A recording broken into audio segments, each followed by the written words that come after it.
Vernon Duke's Autumn in New York is the standard of the month here on my YouTube channel and Patreon page. In this lesson, I'm going to show you the chords and break down what's going on harmonically. There's a link to my chart and chord shapes in the description, as well as a link to my Patreon.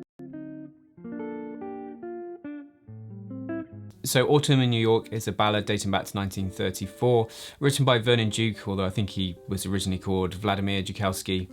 And he wrote it for a Broadway show, like a lot of tunes of that time. If you're not familiar with it, then for me, my favourite version's the duet with Ella and Louis. Great guitar versions by Kenny Burrell and also Tal Farlow. In terms of the form on this one, I would put it as A, B, A, with the second A being a variation of the first A, and then C, with each section being 8 bars. Now, all the chord shapes I'm talking about are written on a separate sheet for you, as well as the chart. So don't forget you can download those from my website, link in the description. So let me play the A section for you first. So 1, 2, 3, 4.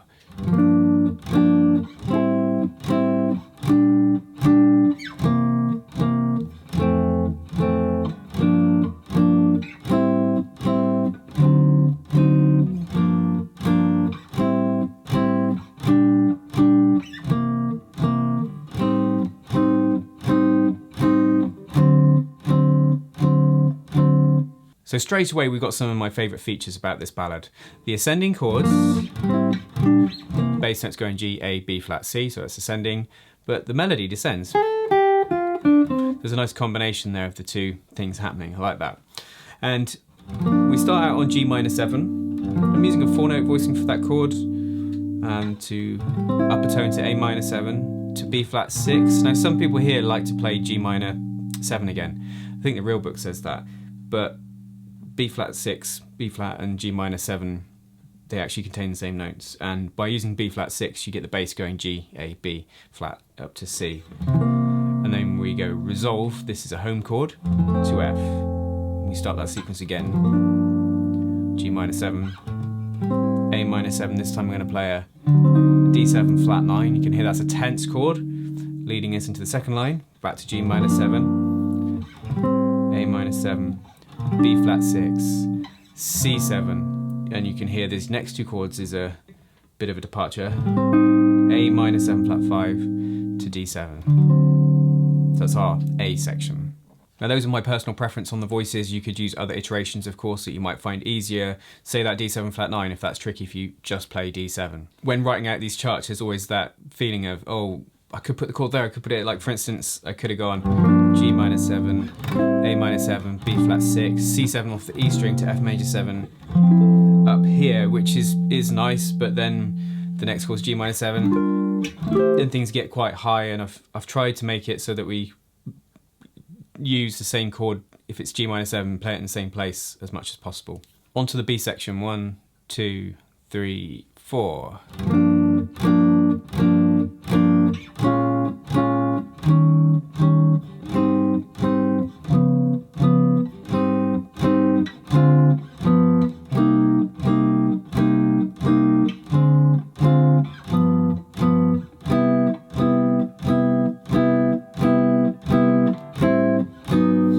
Those last two chords are really leading somewhere. Much like the A section, we start on G minor 7.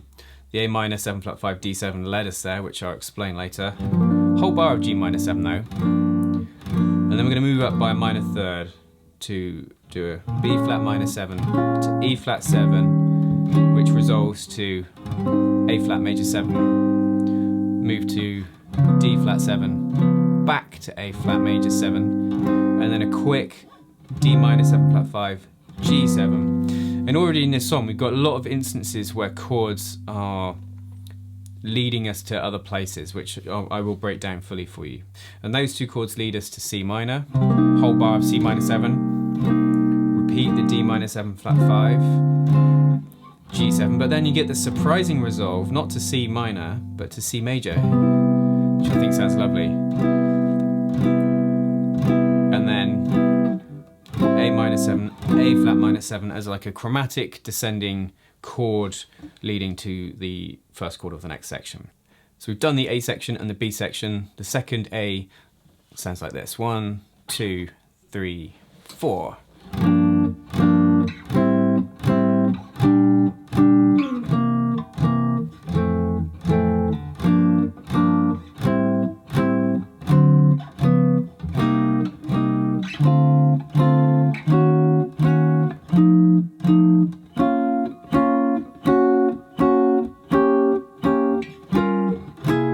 So the first line is very similar to the first A. We start on G minor 7, back to A minor 7, B flat 6, C7.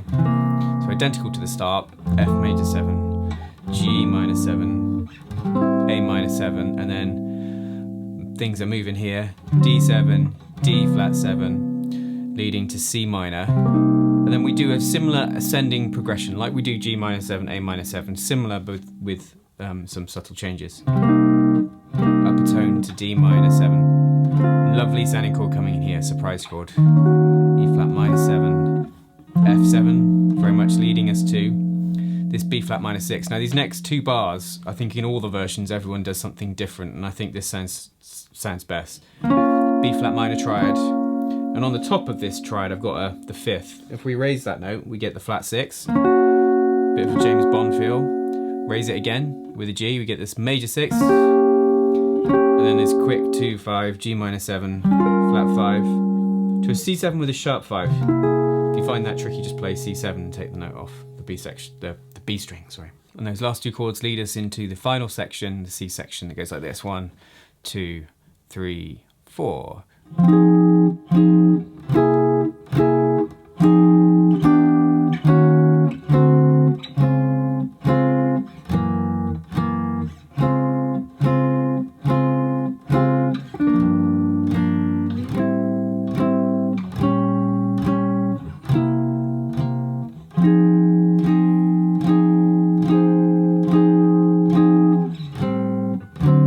Last two chords are there, A minor 7, D7, if you wanted to start again.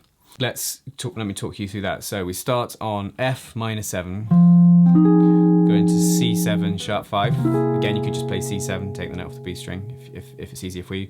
And then we've got a lovely descending chord run here. F minor 7, down a semitone to E minor 7, E flat minor 7, and then a D7. Now I'm using a different voicing to D7 earlier because I want a nice voice lead to the next chord. Listen. Down to D flat major 7. It's a very satisfying move. Going to G flat 7, back to D flat major 7. And the final line, we pick up with our G minor 7 where we started everything. And then A minor 7. And instead of B flat 6, we can use B flat minor 6, which sounds very intense, to C7. And then you'd expect F major here, but he goes to F minor. I'm using F minor 7. And then if you wanted to go back to the start and do it all again, you need A minor D7, which would lead us right back to where we started. And it seems like we've covered a lot of ground in chords since then. Now when it comes to finishing the tune, because it's in the key of F, if you look at the way I wrote the last line, it went, that F minor, and then we had this A minor 7, D7, which is all just to lead you back to the beginning, G minor 7. But if you wanted to finish the tune, you really want to finish it on F major, which is the key of the song. So what I would do is I go F minor 7, and instead of A minor 7, I would play G minor 7, C7. Probably finish on F major 7, you could use F major 9, F6 9, whatever you fancy.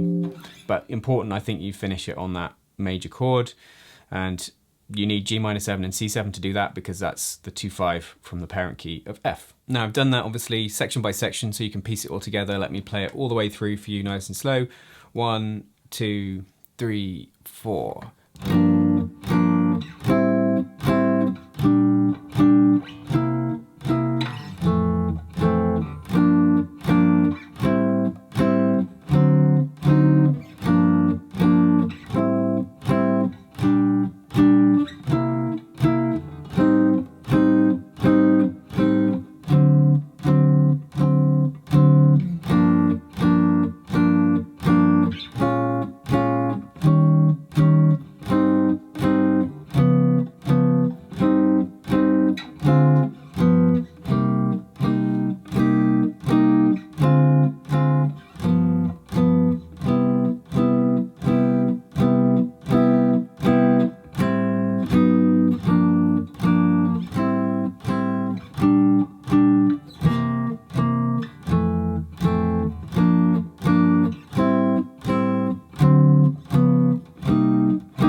to go again. Key signature on this one, we got 1 flat. That means the key of F major, yielding the following chords. F major 7, G minor 7, A minor 7, B flat major 7. This is if we harmonise it all in sevenths, that is C7, D minor 7, E minor 7 flat 5, leading back to F major 7. So those are our 7 in key chords. Now, of those chords, we use chord 1, 2, 3, 4, 5. We do use D minor 7, but it's actually in a different context. So there's quite a few of those chords, but there's plenty away from that. And in this song, there's lots of what we call, you could call it temporary key changes, or maybe the theoretical term would be tonicization, where you very temporarily move to a chord and make that like the one chord. And I think there's, several instances where that happens in this tune. So my chart has the in-key chords labelled in blue and everything else in red, and underneath where the key is moved, I've written that underneath the line, as you'll see. So we start out, just looking at my analysis, we start out on chord 2, moving to chord 3, moving to chord 4, to chord 5, which leads us to the first resolve we get. Listen to how this resolves. That's our stable chord, but there's such movement in the chords in this song that straight away we're back on the road with chord 2, chord 3, and then our first out of key chord I've labelled it as the 5 of 2. And so in this key we get D minor 7 as our chord built off a D.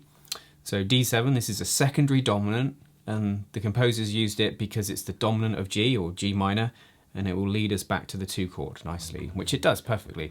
To go 2, 3 again, 4, 5, and then we get another out of key structure here. We get A minor 7 flat 5 to D7, which is actually a minor 2-5 from the key of G minor, and that leads us into the B, using D7 again to get to G, so the 5 of 2 if you like. So the very temporary resolve to this G minor, as if it's like the 1 chord and we're in G minor very temporarily. Jump up a minor 3rd to a 2-5 in the key of A flat. So we're making A flat our temporary place to rest. Move to its 4 chord as a dominant, so it's like a nice bluesy sound.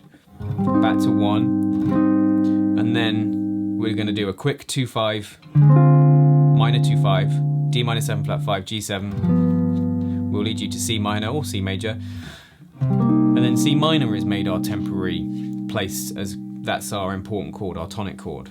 So as you can see already, first off, from the beginning, we resolve to F, there,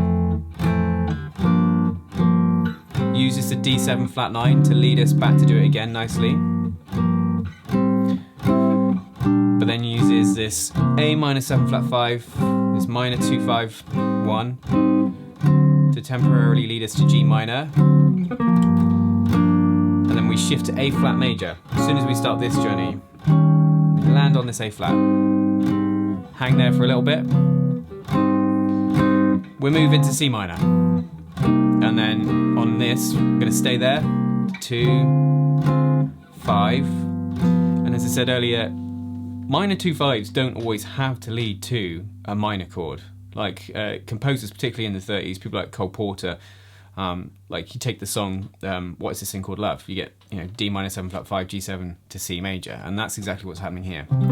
Temporary resolve, tonicization of this C major chord, and then I've used, you could use lots of different chords here, but I've used at the end of this line, and I've not really analysed these 2 chords, this A minor 7 and A flat minor 7, because to me they're just chromatic passing chords leading down to a G minor 7, really. Nice sort of move to do, like 1, 2, 3, 4, 1, and then starting off that second A section, the same as the first, so 2, we move back to F major, it's chord 2, 3, 4, 5, back to 1, 2, 3, and then this again kind of chromatic chords D7, D flat 7. We're on the road again, moving to another temporary place. And we're moving in the next line to C minor. D flat 7 is actually a tritone sub of a G7. Normally to get to C or C minor you'd use G7. G7's tritone is a D flat 7. So that's a nice way to lead into a C chord. And we do that to C minor. Now, what's happening here, I feel, is this next line, the first few bars, is really reminiscent of the opening of the first A section and the line we've just done, the start of A2. Those chords going up, and it's very similar, and I don't feel it's odd because it feels like it's gone to B flat major, but in a short moment, in a couple bars, we're in B flat minor. So it's like C minor would be chord 2 in B flat major. D minor would be chord 3, and then this chord would be out of key. E flat minor 7 would be the minor 4 in the key of B flat major, really common out of key chord to use, to F7. So I see that as being in B flat major, with the E flat, which would typically be chord 4 as a major chord, changed to minor for dramatic effect. And then rather than going to B flat major, you hear that there would resolve nicely. We got the surprise of minor, and then this little embellishment on the chords. James Bond style embellishment. And then we're quickly going G minor 7 flat 5, C7 is a minor 2-5, G, C, that's the 2 and the 5 in F, and that leads to F minor this time. So now in F minor, we go to its 5, C7, and then descending chords. F minor, the one chord, then descend from there. D7, and this would be a tritone chord leading, a dominant chord, a semitone above its target is a tritone, like there, leading to D flat. So we've gone from, in this line, F minor, we're temporarily there, very temporarily, quickly shifting away. D7 leads us into key of D flat major very temporarily to its 4 as a dominant bluesy sound, like we did against the A flat major in this third line. And then we reach the final line, seemingly back to F major, G minor 7 chord 2, A minor 7 chord 3, classic move, make chord 4 minor, the minor 4, then to 5, and then you expect F major here, or I do, but we get the surprise of F minor, and then the A minor 7, D7 would lead you back to do it all again because they lead to G minor. So this song wanders a hell of a lot, and I think just as it is, just playing the chords without an appreciation of the melody, it feels a bit abstract maybe. So I would suggest, really important thing to do is listen to this song a lot and really get that melody.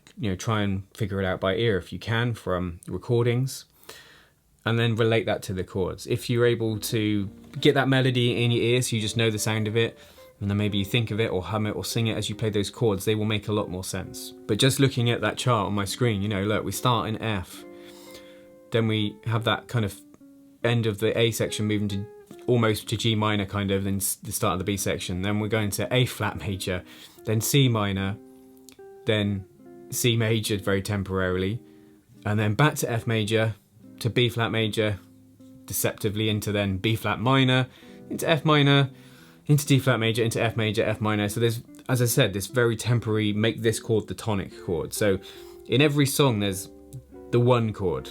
The one chord in the key of F will be F, and that's the chord you want to resolve back to. But quite often in jazz compositions it's not that simple. We have the composer wanting to create these nice movements, and they will temporarily make a chord the one chord, the tonic chord, but it will shift again. And that happens in this a lot. So it's a tricky one in that sense. It moves around a hell of a lot. So I think, as I said, get a really good feeling for the melody, really memorize it, learn it off by heart if you can. If you can relate to that to the chords, then they definitely have a lot more meaning rather than just chord shapes. Now, over on my Patreon page this month, there's tons of material related to this song. There's a chord melody, there's also a comping study, there is a beginner solo and an intermediate solo. So if you'd like to dig into this song a little bit more with me, then The link is in the description for that. If you've got any questions, any comments, then by all means leave them below and I'll do my best to answer them and get back to you. Don't forget jazz guitar lessons every Wednesday. And until next time, you take care.